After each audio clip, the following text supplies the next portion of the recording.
चलिए अब हम zener diode as a voltage regulator यहाँ डिस्कस करते हैं, क्योंकि यही ज़्यादा इम्पोर्टेंट है इसमें। जीनर डायोड एज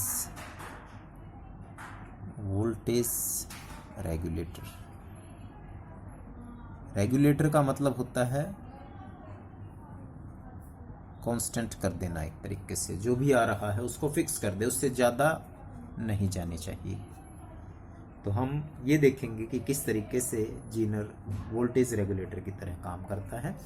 आपने देखा होगा कि आप घरों में भी जब बड़े हाई वोल्टेज अप्लायंसेस लगाते हैं, जैसे एसी लगा दिया तो उसके साथ हम वोल्टेज रेगुलेटर लगाते हैं, ठीक है। या बाहर भी हम एक वोल्टेज रेगुलेटर लगा देते हैं मीटर के बाद, ताकि वो डैमेज होने से बचा दे हाई वोल्टेज से, ठीक है। तो वहाँ ये एक छोटा सा डायोड लगा होता है जो वोल्टेज को रेगुलेट करने का काम करता है। अब देखो, है तो ये सब कंडक्टिंग हो रहा है, लेकिन एक सिंपल कंडक्टर ये काम नहीं कर सकता। लेकिन जब हम उसको डायोड बना दे, सेमीकंडक्टर की तरह यूज कर रहे हैं, तो वो वोल्टेज को रेगुलेट भी कर रहा है। Then let us see what it can act as in voltage regulator. सारे सर्किट डायग्राम देख लेते हैं इसका। हमने एक रेजिस्टेंस लिया, इस रेजिस्टेंस को RS का नाम दे दिया। फिर हमने यहाँ पर जीनर डायोड लगा दिया। जीनर डायोड आप सभी को पता है,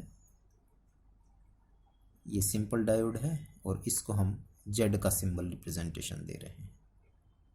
ये हमने Z बना दिया, इसको कनेक्ट कर दिया यहाँ पर। ये इनपुट है हमारा, ठीक है। इसके साथ पैरेलल में एक रेजिस्टेंस कनेक्ट कर दिया हमने, और इसके अक्रॉस आउटपुट यहाँ पर ले रहे हैं। दिस इज V आउट, ठीक है। यहाँ पर हम आउटपुट वोल्टेज लेंगे। अब क्योंकि ये जीनर डायोड है तो रिवर्स बायस में काम करेगा, तो P को हम माइनस से जोड़ रहे हैं और N को हम किससे जोड़ रहे हैं, प्लस के साथ जोड़ रहे हैं, ठीक है। ये चीज़ आपने ध्यान में रखनी है जब भी आप सर्किट डायग्राम बनाएं। वोल्टेज रेगुलेटर की तरह वो काम करने वाला है और रिवर्स बायस में इसकी वर्किंग होती है हमेशा। तो जो हमने यहाँ सीरीज में रेजिस्टेंस लगाया है उसको सीरीज रेजिस्टेंस RS का नाम दे दिया।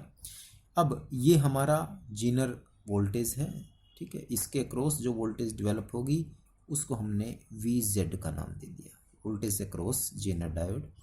ये रेजिस्टेंस पैरेलल में है और ये लोड रेजिस्टेंस है, ठीक है। इसको हम RL का नाम दे रहे हैं। लोड रेजिस्टेंस का मतलब ये होता है जो अप्लायंसेस आपने बचाना है हाई वोल्टेज से। ये पंखा भी हो सकता है, ये AC भी हो सकता है, ये कूलर भी हो सकता है, ये कुछ भी हो सकता है। लोड रेजिस्टेंस है, ये लोड है। तो इसका रेजिस्टेंस जो भी है वो RL है। और इसके साथ हम यहाँ पर आउटपुट देखेंगे इनपुट को चेंज करते हुए कि इसमें क्या चेंज आते हैं, ठीक है। अब वर्किंग देखते हैं। जब हम इनपुट वोल्टेज दे रहे हैं VI, दिस इज इनपुट, ठीक है। ये आउटपुट है हमारी, VO इसको नाम दे सकते हैं आप आउटपुट, और VO है ये एक तरीके से। जब हमने इनपुट वोल्टेज को जीनर की वोल्टेज से कम रखा है, ध्यान से समझना है, ठीक है। सपोज जीनर वोल्टेज हमारी 6 है, 6 वोल्टेज लेट अस कंसिडर, ठीक है। आप एग्जांपल के लिए समझने के लिए इसको मान रहे हैं। हमने जीनर को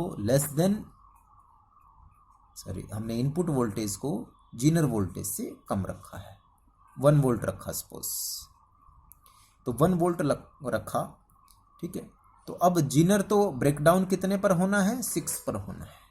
तो 1 वोल्ट आई तो जीनर का तो ब्रेकडाउन नहीं होगा। तो जब जीनर का ब्रेकडाउन नहीं होगा तो इस सर्किट में कोई करंट नहीं जाने वाला, इनफाइनाइट रेजिस्टेंस ऑफर करेगा ये, क्योंकि ब्रेकडाउन नहीं हुआ है अभी। और जब तक ब्रेकडाउन नहीं होता करंट की वैल्यू इनफाइनाइट या बहुत कम रहती है। तो यहाँ हम मान के चलें कि कोई करंट इसमें नहीं जा रहा। जब इसमें कोई करंट नहीं जा रहा है तो जितना हमने यहाँ पर 1 वोल्ट दिया है वो लोड रेजिस्टेंस के अक्रॉस चला गया, और लोड रेजिस्टेंस के अक्रॉस वही चीज़ हमें आउटपुट में मिल गई, यानी कि 1 वोल्ट मिल गई, ठीक है। क्योंकि ये चीज़ इसके साथ पैरेलल में कनेक्टेड है। तो 1 वोल्ट यहाँ दे रहे हैं तो 1 वोल्ट यहाँ पर हमें मिल गई, क्योंकि ये चीज़ अब काम में नहीं है, इनफाइनाइट है एक तरीके से, ये कनेक्शन नहीं है जब तक ब्रेकडाउन नहीं होता। अब हम 2 वोल्ट देंगे तब भी इसका ब्रेकडाउन नहीं, तो 2 की 2 वोल्टेज हमें यहाँ पर अप्रोक्सीमेट मिलती चली गई। 3 दिया तो 3 वोल्ट भी हमें मिल गई, 4 वोल्ट दिया तो 4 वोल्ट मिल गई, 5 वोल्ट दिया तो 5 वोल्ट भी हमें यहाँ पर आउटपुट में मिल गई, 6 वोल्ट दे दिया अब हमने यहाँ पर। अब 6 वोल्ट देते ही क्या होगा, ये ब्रेकडाउन हो गया है। जब ये ब्रेकडाउन हो गया तो अब जो करंट की वैल्यू है, अब देखो करंट इसमें से भी जा रहा है और आगे भी जाने वाला है, तो जो टोटल करंट हमारे पास है आई जो टोटल करंट है, ठीक है, प्लस से माइनस फ्लो करता है हमेशा करंट, ठीक है। अब करंट इसमें भी जाएगा और करंट इसमें भी जाएगा, तो जो लोड में और जीनर में करंट जा रहा है इसका करंट IZ कंसिडर कर लेते हैं, और जो लोड में जा रहा है वो IL, और क्योंकि पैरेलल में है ये दोनों चीजें आपस में, तो I इज इक्वल टू क्या होगा, IZ प्लस IL हो जाएगा, ठीक है। लेकिन पैरेलल में वोल्टेज सेम रहती है, ध्यान में रखना है।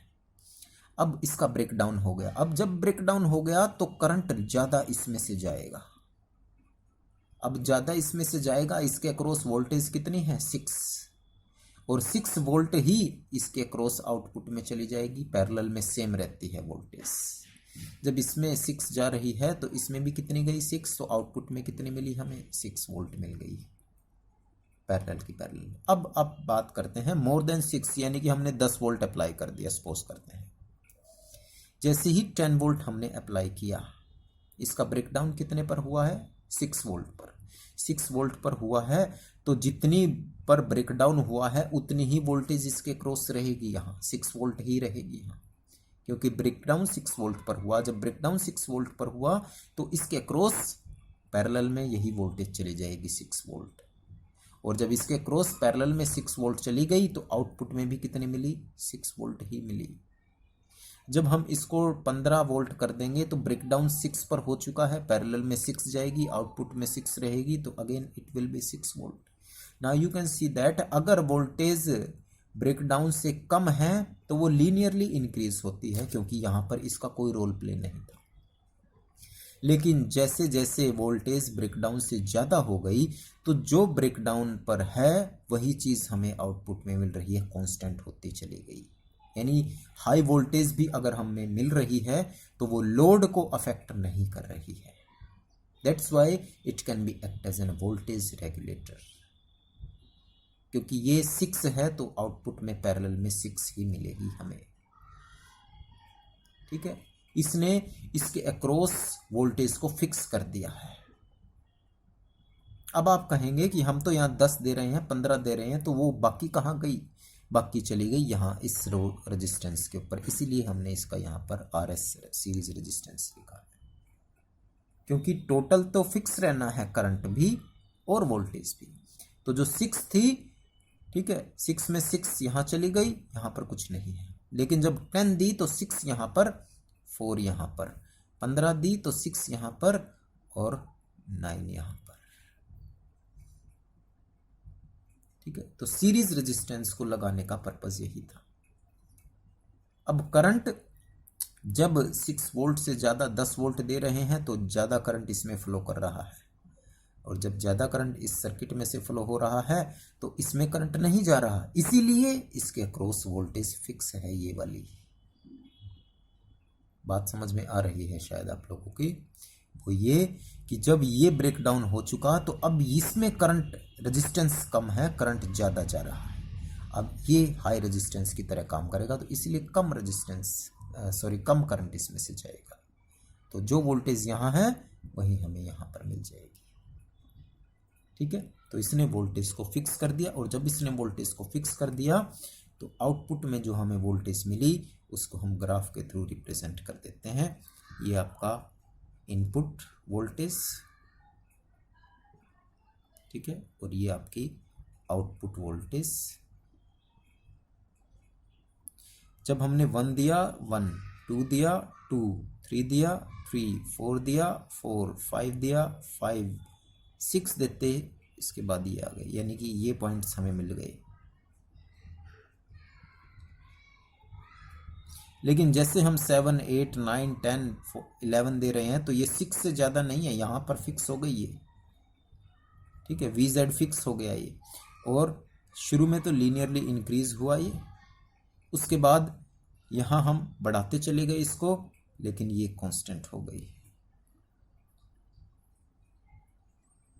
यानी कि जो आउटपुट वोल्टेज है वो becomes equal to VZ always. This is the voltage regulator of zener diode. ठीक है, अब लोड रेजिस्टेंस के थ्रू भी इसको स्टडी करना है। एक तो तरीका मैंने आपको बताया, जब इसकी वर्किंग आप लिखेंगे एज ए वोल्टेज रेगुलेटर, तो आपने पहले वोल्टेज को चेंज करके, यानी वोल्टेज को चेंज कर रहे हैं हम, आउटपुट में जो चेंज आता चला जा रहा है वो मैंने आपको बता दिया। ये मैंने एग्जाम्पल लेकर के बताया, आपने वहाँ एग्जाम्पल एग्जाम में नहीं लिखना, आपने सिर्फ लिखना है when we give the input voltage less than breakdown, then it will appear as a output voltage because it has infinite offer infinite resistance, so the output will be across load resistance same as that of input.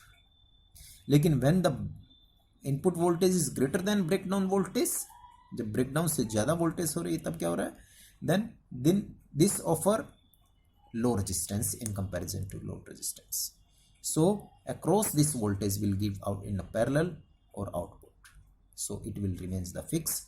As we increase, voltage of Zener diode will appear as a output voltage. ठीक है, अब load resistance को कम ज़्यादा करते हैं। अब पंखे को हटा दिया हमने, उसकी जगह फ्रिज लगा दिया, टीवी लगा दिया, या एसी लगा दिया, या कुछ और लगा दिया, तो इसकी वजह से क्या इसके ऊपर इफेक्ट पड़ेगा या नहीं पड़ेगा, वो हम एक और चीज़ देख लेते हैं। यानी जब हम वर्किंग कर रहे हैं तो 2 स्टेप्स के अंदर आप इसको फॉलो आउट करेंगे। इसका भी हम ग्राफ के थ्रू स्टडी करेंगे, लोड रेजिस्टेंस, और ये शायद आप लोगों ने प्रैक्टिकली करा भी होगा, आउटपुट वोल्टेज। ठीक है, आउटपुट वोल्टेज।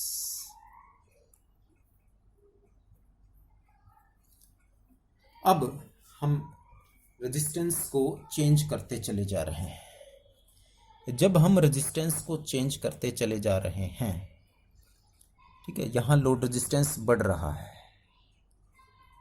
जब लोड रेजिस्टेंस कम है, देखो ध्यान से सुनना, लोड रेजिस्टेंस कम है, ठीक है, लोड रेजिस्टेंस कम होने की वजह से ज़्यादा करंट इसमें जाएगा, और ज़्यादा करंट इसमें जाएगा, तो जो इनपुट में हम दे रहे थे 1, 2, 3, 4, तो वो यहीं पर हमें मिलता चला जा रहा था, यानी कि लीनियरली। जब हम लोड रेजिस्टेंस को बढ़ाते चले जा रहे हैं तो ज़्यादा करंट अब 6 वोल्ट के बाद इसमें से जाता चला जाएगा, और जब ज़्यादा करंट इसमें से जाता चला जा रहा है तो इसके अक्रॉस जो भी वोल्टेज होगी वही चीज़ हमें आउटपुट में मिलती चली जाएगी। तो लोड रेजिस्टेंस बढ़ाते बढ़ाते भी हम आउटपुट में फिक्स वैल्यू को ही ऑब्टेन करेंगे हमेशा। As the load resistance increases, the output voltage of the circuit will constant. ठीक है, लेकिन आप इसको समझेंगे कैसे? देखो, जब लोड रेजिस्टेंस कम है, कम, तो करंट IL की वैल्यू ज़्यादा है, IL ज़्यादा है यहाँ पर, ठीक है, तो इसमें से थोड़ा कम करंट जा सकता है, क्योंकि I is equal to IZ plus IL है। ठीक है, टोटल करंट 10 है, शुरू में ये कम था, तो ये मान लेते हैं अब 10 है, तो 7 इसमें से चला गया, 3 इसमें से चला गया, टोटल फिर भी कितना है? 10। लेकिन अब जैसे जैसे इसको बढ़ा रहे हैं, रेजिस्टेंस बढ़ रहा है, तो करंट हो गया 5, तो ये भी कितना हो गया? 5।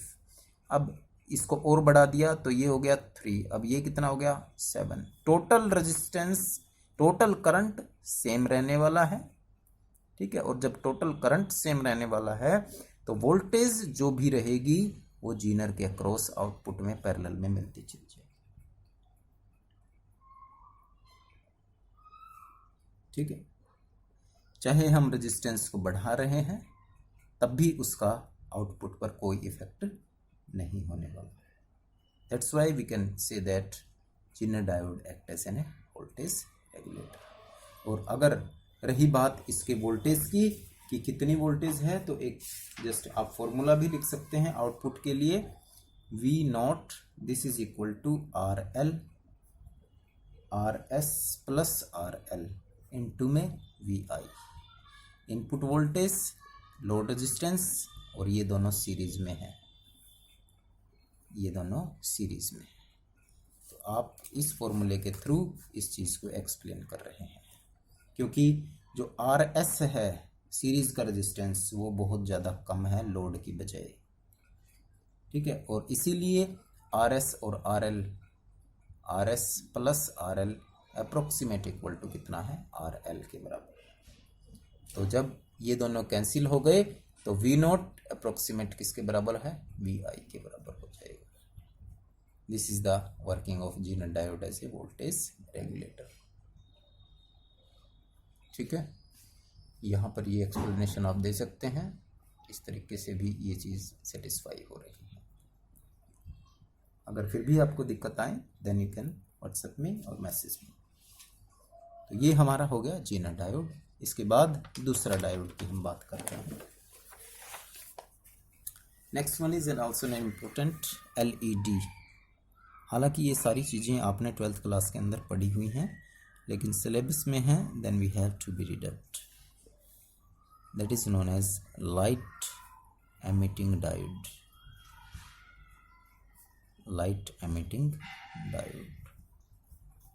अब जो डायोड लाइट एमिट कर दे उसको हम लाइट एमिटिंग डायोड का नाम देते हैं। अब ये डायोड कुछ अलग तरीके से बिहेव करेगा। देखना है डायोड ही सारे के सारे, ठीक है। एक सिंपल डायोड था, फिर हमने इसको जीनर में बदल दिया, इसने वोल्टेज को रेगुलेट कर दिया। अब इसका हम तीसरा यूज देखने वाले हैं, यानी लाइट कैसे एमिट करने वाला है। इस लाइट एमिटिंग डायोड को समझने से पहले इसका हम एक सिंबल देख लेते हैं। सिंपल डायोड बनाया हमने, ठीक है, और उसके अराउंड सर्कल लगा करके बाहर निकाल दो एरो सिंबल। इट मीन्स ये लाइट को बाहर निकाल रहा है। तो ये सिंपल, ये जीनर और ये LED, हर डायोड के लिए अलग सिंबल हम यूज करने वाले हैं। अब इसका कॉन्सेप्ट समझना है हमने, ठीक है। इसका कॉन्सेप्ट कैसे समझेंगे? एक वैलेंस बैंड होता है हमारा और एक कंडक्शन बैंड होता है। जब वैलेंस बैंड में इलेक्ट्रॉन है, उसको कंडक्शन बैंड में यानी फ्री होना है, तो उसको कुछ ना कुछ एनर्जी चाहिए। यहाँ इसको एनर्जी मिली और ये ऊपर चला गया। कब? जब इसको एनर्जी मिलती है, इलेक्ट्रॉन को एनर्जी मिली तो वो कंडक्शन बैंड में चला गया। लेकिन अगर कोई कंडक्शन बैंड से CB से और वैलेंस बैंड में आ जाए तो क्या होगा? ये एनर्जी को रिलीज कर देगा जितनी इसके पास थी, यानी जितनी इसको मिली थी यहाँ से यहाँ जाने में, उतनी ही एनर्जी ये रिलीज कर देता है। और जब ये एनर्जी यहाँ से रिलीज करता है तो वो एनर्जी अगर हमें रेंज विजिबल रीजन में आ जाए तो हमें दिख जाती है, and it becomes like a light emitting diode. This is the just concept of this. Energy दे दो तो ऊपर चला गया, तो ऊपर से नीचे आएगा, तो जो एनर्जी दी थी वही बाहर निकल जाती है, ठीक है। अब इसको समझ लेते हैं कि ये काम कैसे करता है LED। इसकी डेफिनेशन लिख देते हैं छोटी सी। It is a diode which act in forward biasing, ये ध्यान रखना है, वो रिवर्स में काम करता था और ये फॉरवर्ड बायसिंग में काम करता है। And emit lights in visible region, in visible region. ये लाइट को एमिट करता है जो विजिबल रीजन के अंदर है, ठीक है। The diode which gives off visible light when it is forward bias, ये इसकी डेफिनेशन हो गई। अब कुछ ऐसे डायोड भी होते हैं हमारे, ठीक है। ये तो देखो डेफिनेशन हो गई, यानी एक लाइन ये हमारी बन गई डेफिनेशन के हिसाब से और इसका सिंबल हो गया। अब हम थोड़ा सा आइडिया इसको दे रहे हैं थ्योरी के हिसाब से, या ब्रीफ आइडिया हम इसको दे रहे हैं। कुछ ऐसे डायोड भी होते हैं जो इसको बनाने के लिए यूज किए जाते हैं स्पेशली अलग। अगर हम सिलिकॉन और जर्मेनियम यूज करते हैं तो these not gives light in visible region, तो ये विजिबल रीजन में लाइट को नहीं देते हैं। ठीक है, इसके लिए हम इन दोनों का यूज नहीं करने वाले हैं, सिलिकॉन और जर्मेनियम का। इसको यूज करने के लिए गैलियम आर्सेनाइड, ठीक है, आर्सेनाइड, गैलियम आर्सेनाइड यूज करने वाले हैं। इसके अलावा गैलियम फॉस्फाइड यूज करने वाले हैं इसके लिए। ठीक है, जब गैलियम आर्सेनाइड यूज करते हैं then it gives red light, और फॉस्फाइड यूज करते हैं then it gives green light. ठीक है, अब इसकी वर्किंग के लिए आ जाते हैं कि ये कैसे काम करता है।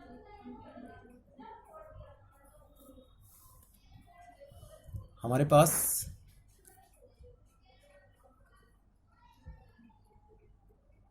ये एक सबस्ट्रेट है, इस सबस्ट्रेट पर हमने अब ऊपर और नीचे कर दिया है। सपोज करते हैं जैसे हम पहले लेफ्ट राइट लेते थे, इसको हमने ऊपर नीचे, एक पी टाइप और एक एन टाइप सेमीकंडक्टर। ठीक है, तो पी और एन हमारे पास हैं, और जब पी और एन है तो यहाँ पर हमारे पास होल्स की मेजॉरिटी है, यहाँ पर हमारे पास इलेक्ट्रॉन्स की मेजॉरिटी है। ठीक है, और इसको हमने क्या करना है, फॉरवर्ड बायसिंग, तो पी को पॉजिटिव से कनेक्ट करना है और एन को हमने नेगेटिव से कनेक्ट करना है। जब हम इसको फॉरवर्ड बायस करते हैं तो इलेक्ट्रॉन्स और होल्स का रिकम्बिनेशन होना शुरू हो जाता है, ये आपको सभी को पता है। और जैसे ही इलेक्ट्रॉन्स और होल्स का रिकम्बिनेशन होता है तो यही सिचुएशन आ गई। अब यहाँ पर जब यहाँ से यहाँ गया था तो एनर्जी थी देनी पड़ी थी इसको, लेकिन जब वो रिकम्बाइन कर रहा है, कंडक्शन से वैलेंस बैंड में जा रहा है, रिकम्बिनेशन हो रहा है, जैसे ही रिकम्बिनेशन होगा तो जितना रिकम्बिनेशन होगा उतनी ही लाइट बाहर निकलती चली जाएगी इसमें से। और अगर हम इन मटेरियल्स का इसको बना रहे हैं then this gives out visible light.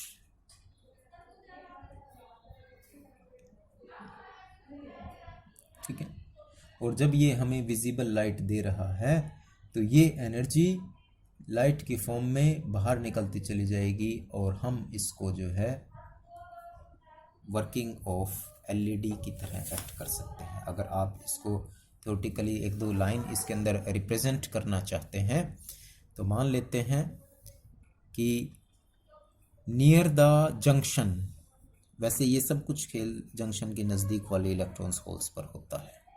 जब near the junction electrons combine करता है होल्स के साथ तो वो एनर्जी बाहर निकलती है विजिबल रीजन में एच म्यू की फॉर्म में, यानी कि जो एनर्जी बाहर निकल रही है that is equal to H mu, और म्यू को हम क्या लिख सकते हैं, एच सी बाय लैम्डा। और अगर हम वेवलेंथ को निकालना चाहें तो this gives out h c upon में ई जी।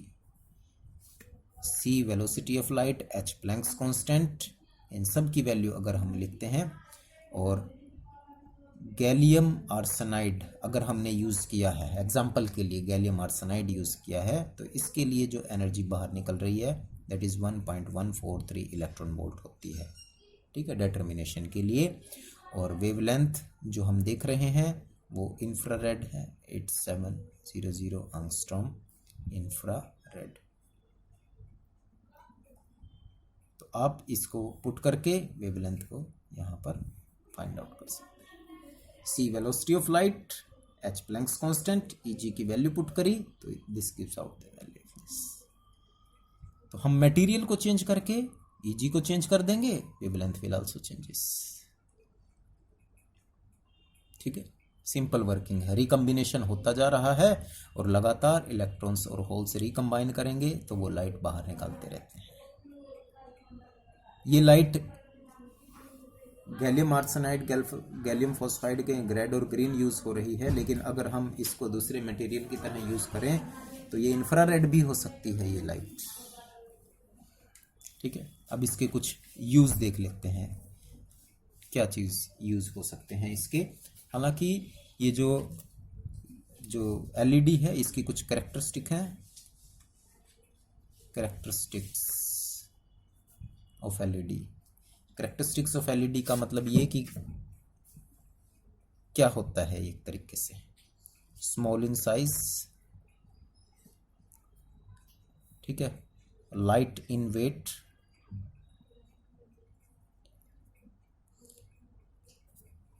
लेस ऑपरेटिंग वोल्टेज,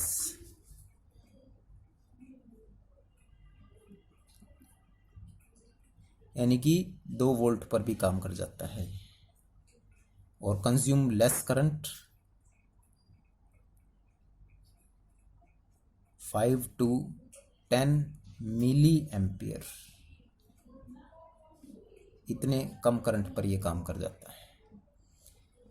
और 5th, no warm up time is required, no warm up time is required.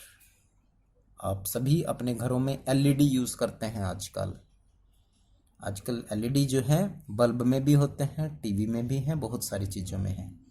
ठीक है, स्मॉल साइज़ में होते हैं, लेस वेट होता है, कम वोल्टेज पर काम कर जाता है। 9 वोल्ट की एलईडी पूरे रूम को एलिब्रेट कर सकती है।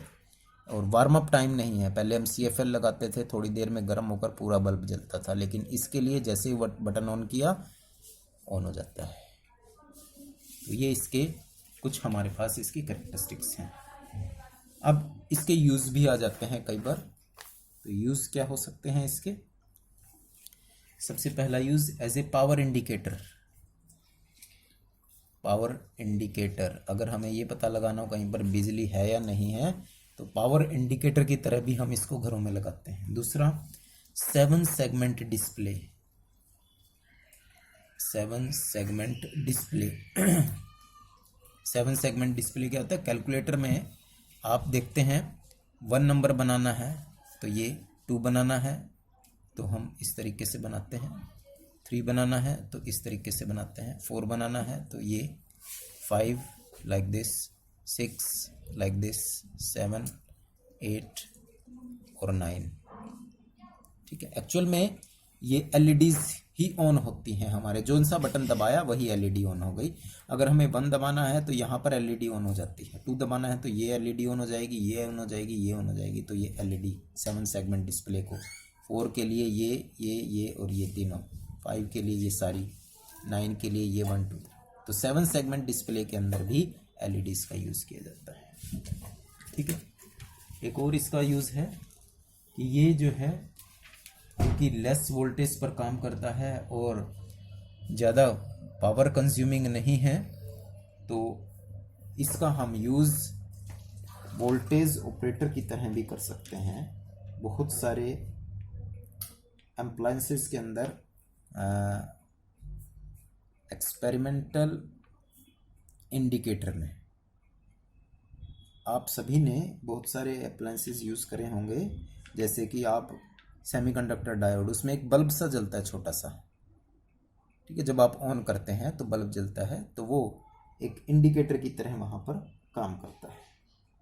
ठीक है, और एक और इसका यूज़ आप लिख सकते हैं, चाहे आप ऐसे इंडिकेटर की तरह हम इसको दिखा चुके हैं, इसकी जगह आप ये लिख सकते हैं, दे आर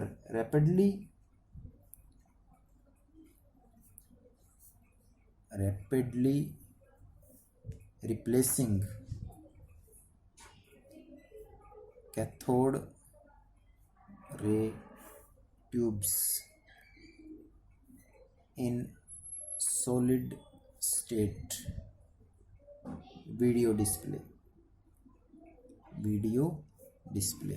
आजकल जो टीवी हैं वो भी एलईडी के आ गए, यानी जो एक बहुत बड़ी कैथोड रे ट्यूब डिस्प्ले होता था, ठीक है, स्क्रीन के अंदर, तो वो कैथोड रे ट्यूब को हटाकर वीडियो डिस्प्ले भी हम इन एलईडीज़ की हेल्प से कर सकते हैं। ठीक है, तो ये इसके 3 या 4 यूजेस हैं। और कुछ जगह पर बर्गलर अलार्म की तरह भी इसको यूज़ करते हैं। बर्गलर अलार्म,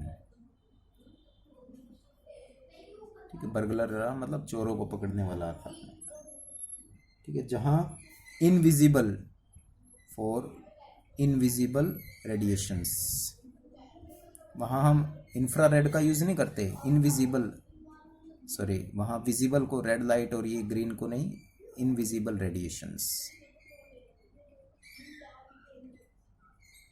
ठीक है। तो वहाँ हम इसको यूज़ कर सकते हैं। तो ये 3, 4, 5 इसके यूजेस हैं। तो आपने इसको भी जो है वो पैराग्राफ में ना लिख कर हेडिंग वाइज अलग अलग करना है। एलईडी क्या है, थ्योरी क्या है, वर्किंग क्या है, कैरेक्टरिस्टिक्स क्या है, देन इसके यूजेस। कल हम बाकी के 2 बचे हुए नेक्स्ट डायोड को डिस्कस करेंगे। Thank you.